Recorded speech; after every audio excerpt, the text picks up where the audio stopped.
Hey guys, so it's Thursday, you're here with Shayna, and I'm filling in for Fresh today. So the two topics this week are what to do when you feel like you're stuck in a rut in your life, and big LGBT cultural things to check out. So I'm going to talk about the second topic because I feel like the first one has been spoken about a lot this week, and there's been a lot of helpful advice given, and the second one seems like more fun to talk about, to be perfectly honest. So I'm going to go ahead and talk about the list I compiled of LGBT cultural things to check out. So first on my list is the TV show The L Word. It's pretty much the only sort of mainstream TV show that ever was actually centered around lesbian characters.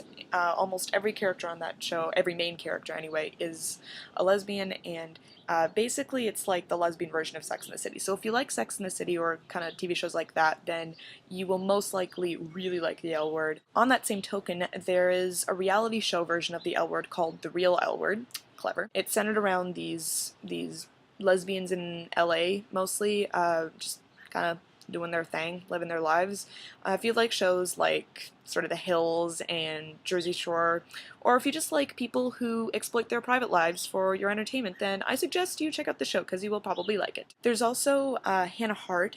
If you haven't heard of her, she runs My Drunk Kitchen, which is hilarious. I definitely suggest you check that out. But she also has sort of more personal videos. She has a personal channel called Your Hearto, and on that channel, I believe, she's posted some sort of more personal videos, specifically about her coming out process. I believe there's like more than one. Like, she sort of breaks down her coming out process into 3 separate videos. So those are pretty cool to check out. So I would highly suggest checking her out on the YouTube whilst you're watching us, since that's obviously all you do on YouTube. In terms of events and organizations, I can really only speak from sort of the more Toronto, sort of Ontario perspective, because that's really all I know. So sorry for those who live outside of Toronto or Canada, but if you're ever in Toronto, you should come check these things out, because you never know. And Toronto's a really fun place, so you should just come anyway. In terms of more like nightlife things for people who are of legal drinking age, so that would be 19 and over in Ontario, there's 3 sort of monthly lesbian events that are sort of the biggest, I guess, lesbian nightlife things that happen in Toronto. One of them is Cherry Bomb. That happens the second last Saturday of every month at Andy Pool Hall. And then there's Yes Yes Y'all, which is the second last Friday of every month, and that happens at Annex Rec Room. And there is a newer one, I believe it just started like this past November of like 2012, I think, called Back to Church, and it happens at a bar called Church on Church. So those are all really, really super fun events that I would highly suggest you check out if you are in the Toronto area when they are happening. And yeah, they're just pretty much like fun dance parties.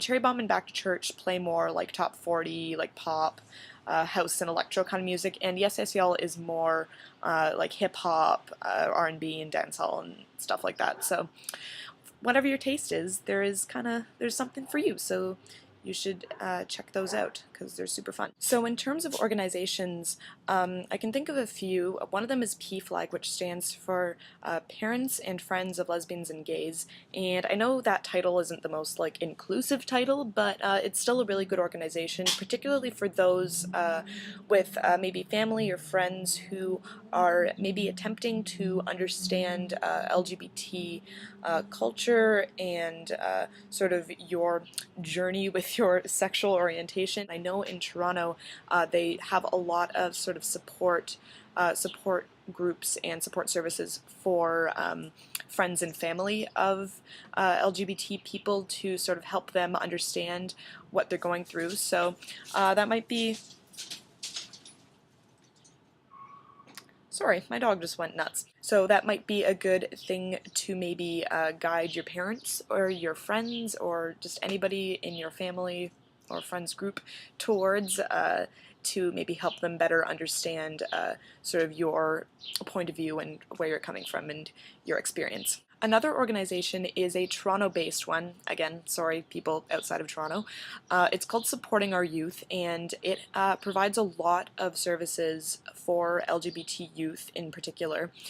And it also, in partnership with like the Toronto District School Board and a bunch of other people, they put on a annual Pride Prom, which happens during Pride, which is another thing you should check out, by the way, but that's pretty obvious. It's basically just, it's a 21 and under event for LGBT teens, mostly who maybe don't feel comfortable going to their own high school's prom, or maybe want to meet other LGBT people their own age. And so if you're in the Toronto area at that time and you're under the age of 21, that's maybe something you should check out. It seems like it'd be really fun. I wish I had known about it when I was a teen, but I also wish I was out when I was a teen. So, you know, coulda, woulda, shoulda. So that's it for me this week. Sorry I look a little raggedy. I just got back from a really, really long bike ride and did not get a chance to take a shower, or else this video would have been even later than it already is. Sorry about that. So I hope you found at least some of those helpful, and I hope you have a great weekend. If you are in Canada, I hope you have a great Victoria Day long weekend. Woohoo! Party. But if you're not, I hope you have just a good regular weekend, and I will most likely, okay, calm down. That's my dog yelling at me to feed him. So I will be seeing you guys probably sometime next week, and I hope you have a wonderful day. Bye, guys.